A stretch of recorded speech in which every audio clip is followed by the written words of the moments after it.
Hi YouTubers, Rob here, hope you're all well, there's the camera. So this is a world's first exclusive.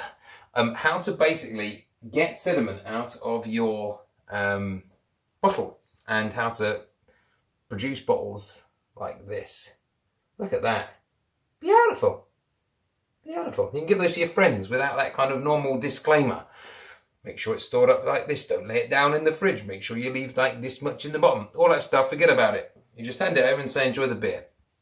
Okay, we're going to teach you how to do it. And the best thing of all, you're going to still maintain bottle conditioning and you're still going to need, well, you're not actually going to need any kit. So you're not going to need any bright tanks, any beer guns, any Cornelius kegs, any pressure regulators, any centrifuges, any filters. This is literally just simple and easy, quick. Anyone can do it. You've probably already got everything you need lying about the place. So I'm going to show you exactly how to do it as cheap as possible. It's not the best method, of course, but it's free pretty much. And also it's 90% good enough. So here we go. What you need to do is you need to get your beer you want to bottle. Here's one with sediment in the bottom. You can see all the sediment there. Okay.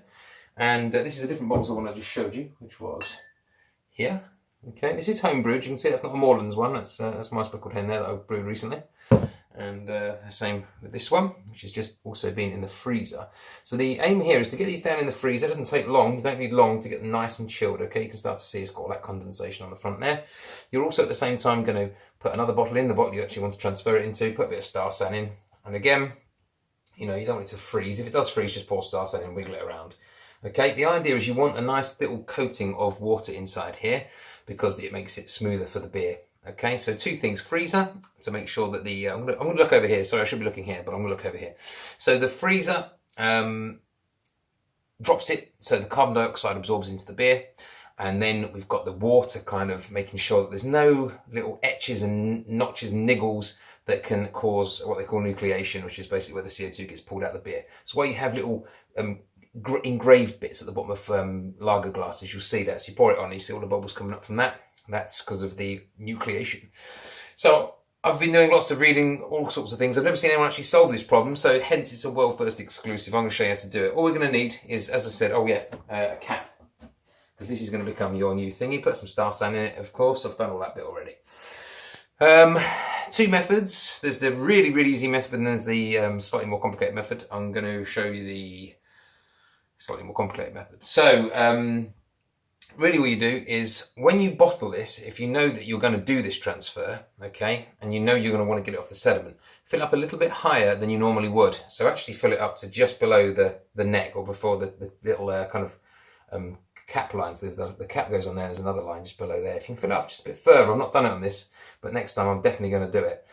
It's just get it a little bit higher up there, because we might lose a little bit when we don't bother pouring in the sediment from the bottom. So we still want to maintain a nice kind of end result and a nice little headspace. So you can just simply crack it open very slowly, because it's nice and cold. It shouldn't fizz too much. Because I put it into a nice wet cold glass, it shouldn't fizz either. Gently transfer one to the other, simple as. Okay, be very, very careful, because if you bang it, it goes up like champagne. Okay, and then just a simple little tap with whatever you fancy tapping it with, teaspoon, I don't know. And then as soon as it starts to foam and the foam hits the top, you're going to just slide over that on top of the foam and cap on foam. Okay, and poof, done. Simple as. Okay, now that's obviously introduced a tiny bit of oxygen in that process, but not for very long. And I very, very much doubt it's going to cause any real damage, especially if you're going to drink it in the next week, 2 weeks. You know, worst case a month. I think it can last a month. You know, it might not last the 6 months you'd expect it to. But still, for just handing it over to a chap at work and saying, look, have that tonight or within a week, it's more than adequate, okay? So there we go, that's that. The second method, if you actually want to put a bit of CO2 in, what you'd first of all do is purge this with CO2. You can buy CO2 disposable cans for like £3 from hydroponics shops that sell it for growing marijuana, I guess, or whatever it is you do in hydroponic shops. You know, you can spray that CO2, so you just put it in, put a little tube on it, purge it, all of the air out, and leave a nice little body of CO2 in there. And then what you can do is use one of these, which is just a tap with some silicone hose on it, pop it on there like so, star san it of course, okay, and just close the tap to begin with. The other one, we're going to crack open our beer here, we're going to put this upside down there, and we're going to prime it actually. We're going to prime it just a little bit, plug it in, open up the tap and let the two flow between each other. Nice and slowly. I'm going to do that now live, okay? And we're going to see if this goes horribly wrong. I have done it. It was okay the first time I did it, but naturally I'm on camera now. I'm under pressure, and I'm not sure how much recording time I've got left. So, oops. And I've not even worked out where to stand this bloody phone. Right, here we go. Hi world. So let's get this opened up. By the way, I don't actually have any CO2. I haven't got those canisters. I can get some out of this barrel though, so I might do that. Right, let's one thing at a time. Open this.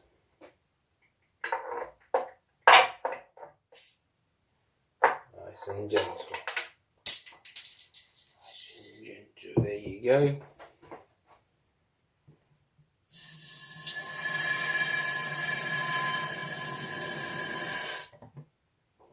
That'll do. Kind of get the idea.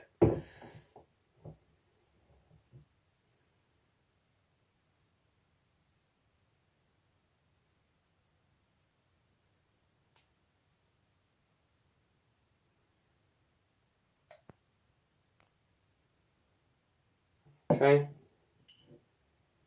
open up the cap.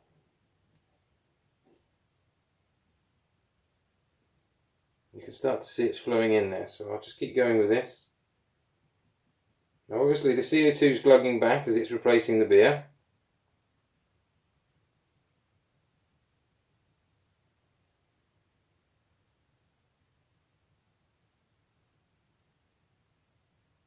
And slowly but surely we're doing it. You don't need much of an angle at this, you can just hold it here, just this lean angle's fine enough.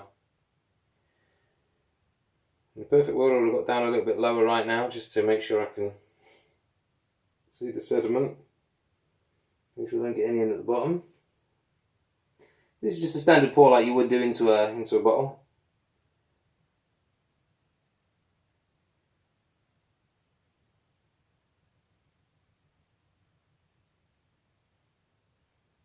It's glugging because but it's only glugging back CO2 if you've purged it properly.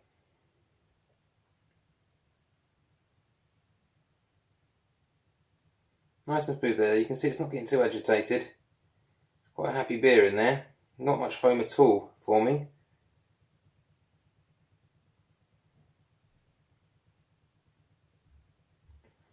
You might want to speed this up. Just cut to the end.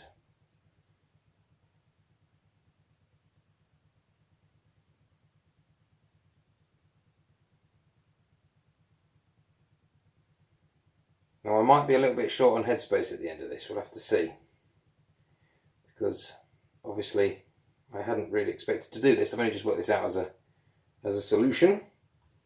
But next time, yeah, I'm definitely going to fill it up higher, so I can afford to leave some of the bottom stuff out. Now, this is SO4 yeast, so I'm lucky enough it's going to flocculate pretty hard anyway, so I'm pretty much not even going to bother. But normally I would probably stop by now. Make sure none of that bottom stuff's got in there. Right, whoa, that's done. It's popped. Now, as soon as I lift this up, it's going to want to go absolutely haywire. Where's the cap? Let's go. There's the foam. A little more shake. Yeah, see the foam rising.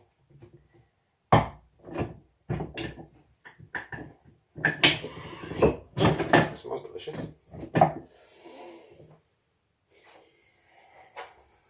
There we are. Just leave that be. I'll go and wash it down. I've got only a little bit on me. You see, it held the pressure pretty well, didn't it?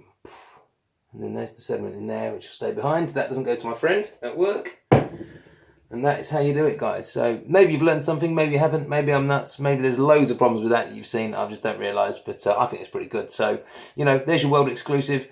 Happy making your beer look commercially pimp without any particular stuff at all. Oh, by the way, you can also use a hose connector with a couple of washers if you fancy doing it that way as well. I've tried a few designs, but still working on it. Take care. Bye.